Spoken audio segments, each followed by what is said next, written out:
Hi friends, it's Star Thrifter and I have a thrift haul to share with you today. All this stuff I picked up last night and we'll check it out and see what I got. I went to a store that on Tuesdays they have the majority of all their clothing is $2. They have gold tags and that was separate, but they even still had it on the coats, but I didn't find any coats. Anyhow, we'll get right on to it. If you'd like, you could subscribe. I would greatly appreciate it if you did that. And this first item, some sort of, well, this, I don't know how this will do. I'll have to do comps on that. I've been really low on inventory. I needed some inventory. I had to pick up some bread and butter items. This is REI, which is an outdoor, type brand, maybe hiking. And anyway, it's men's. And the reason I really like this one is because it's a performance shirt. It's kind of like Ponte, maybe hunting and fishing, hiking, things like that. Those would be some keywords that I'd be using. And I had a couple of items there that I picked up for myself. Oh, that one too. 3. Anyhow, this is a sweater, and it is a turtleneck. Might be, this is another one. I should have looked it up at the store, but I didn't take time. Babette Ballinger. Now, there was something that is Babette that's high-end, but I couldn't remember if this is it or not. This is a size large. Hopefully, this is a decent piece to pick up because I've been really paying attention to picking up stuff that has a higher sell-through rate because it's very important. You don't want a lot of things in your store that's just sitting. This is kind of, this is actually the store. This is knit. Another one, Robert Kitchen. I don't know. This one might not, this could be a dud too. This is a great example of how important it is to look up stuff when you're at the store because then you don't want a bunch of things that are not going to sell. And if they're really low, then I won't list them.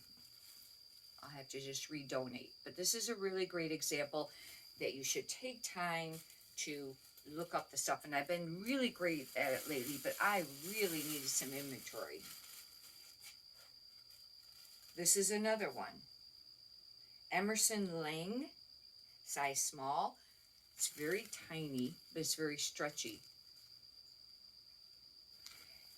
Cable knit, cowl neck, or not cable. It's that would be more of a ribbed.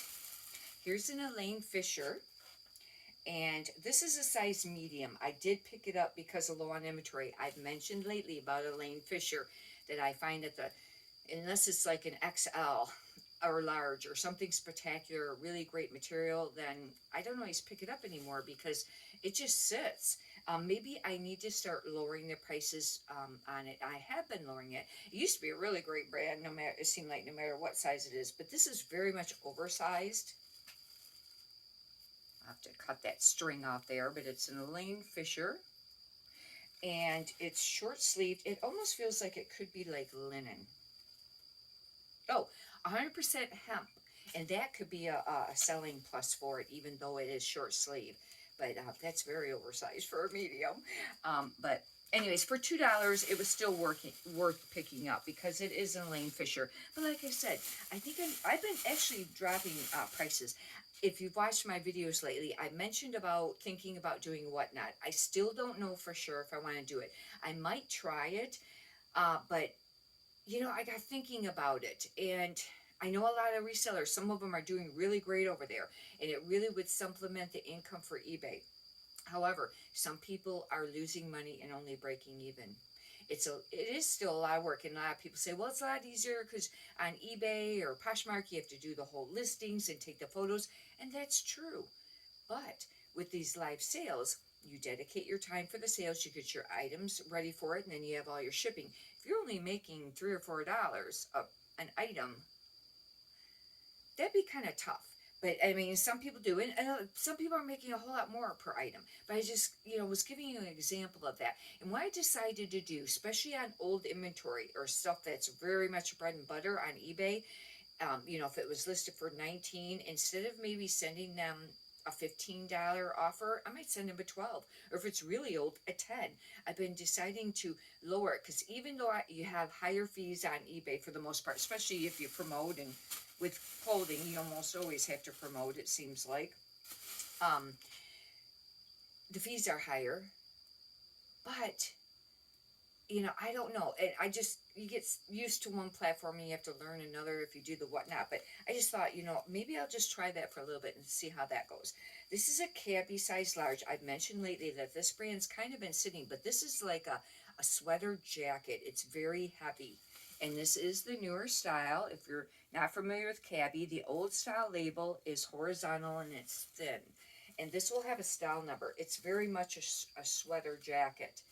It's very nice. It's very black. It's just when you get close to that, then it makes it look light or whatever. But this one, it could sell, decent, because it seems like their jackets, kind of sold decent. I've mentioned lately that I have a corduroy jacket up right now. I've had a lot of attention on quite a bit on eBay and Poshmark. I've had it listed for a while, and but I'm holding out for a little bit on it because it's very nice, not selling it cheap. I had it listed either for 34 or 44, and I can't remember for sure. This is Free People. I thought this was really cute, and I kind of avoid the Free People, and this is only either a small or an 8. I think it's a size 8, but this is a cool dress. And just because Free People, I think it's just really flooded, but look at the back. It's got this really low cutout back,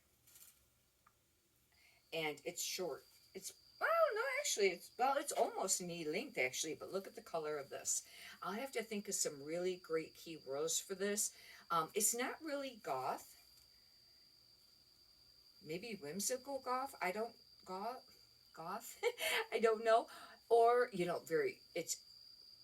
I don't know if it's festival, it's boho. I'll have to really think of some keywords on this. But I actually really like that dress. I think it's super cute. Of course, you would have to probably want to feel, like that maybe you were really in shape in order to wear that really low cutout back, And then the hard part is not being able to wear a bra, unless you wore something underneath it. That's how I would think about it.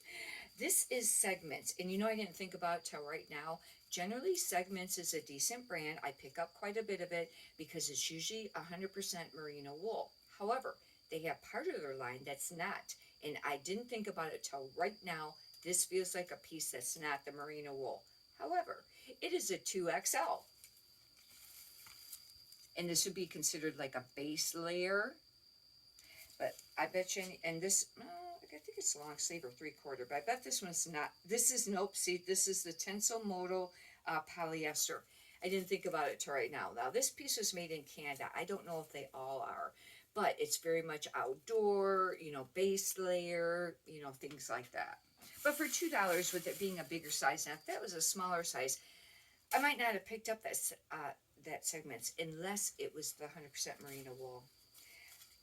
I pick up very little Tommy Bahama, and I have some other that are nice sizes that are silk, and trying to even get $20 has not been easy lately. This is an XL, but it's black, and I thought maybe that'd be a benefit.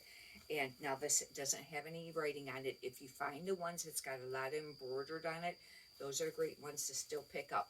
Now, like I said, it's been kind of hard to even sell them for like 20 or 25 lately. Maybe I need to drop the price on these too. But this used to be a really fantastic brand. But this is 100% silk. Yep. And with it being black, I thought maybe, that would be, but for $2.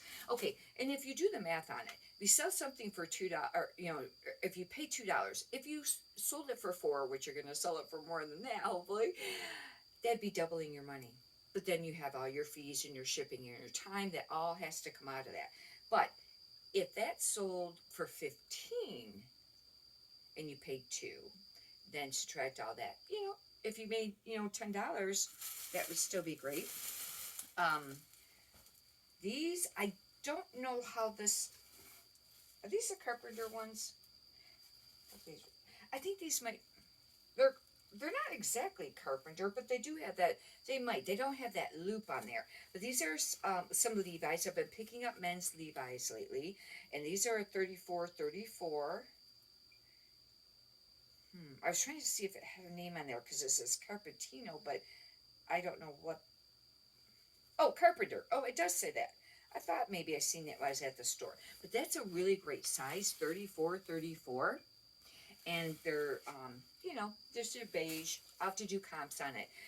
One thing I want to make mention, over the weekend on Saturday, I went thrifting and I picked up quite a few beige pair of pants. And I didn't really look them over that great. I really look them over when I was at the store, probably at all. And I should have. Men's.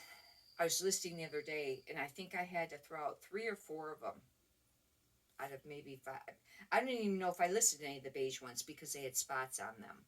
That's the only thing, with men's pants and things. It's always pretty amazing when you think about it, that when you go to the thrift store and if you find a white blouse or a white top and it has no flaws and no spots, it's pretty amazing it made it that far with none, because you figure the person had it for a while and they donated it.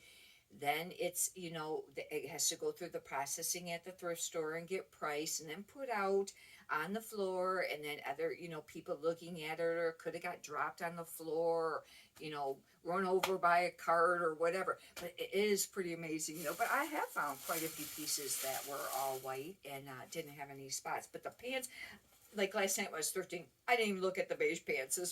I just skipped them. These are called a Relax Fit 550 Levi. And these are a 38, 34. And that could probably still be a decent size because, 34 is a nice length, but it is a little bit bigger. I don't know how common the 38 waist is, but, for $2, that was worth it. The only thing is I do charge for shipping. And even if you didn't charge for shipping, you have to consider it as part of your, price or whatever. But, shipping is a lot more expensive than it used to be. You got to figure, just a flat out average $10, whether it goes for ground, it might go for 8, or if you do padded flat rate, which I think our eBay prices now, I think, what is it, $8.95? Somewhere around there. I don't think it's $9.95. I think it's $8.95. But anyways, you got to think of all those things.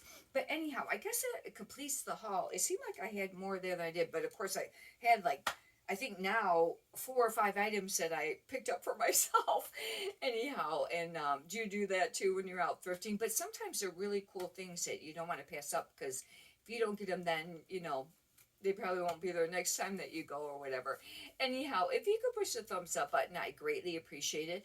Leave a comment, and many prosperous sales to you. Have a great day. Thank you.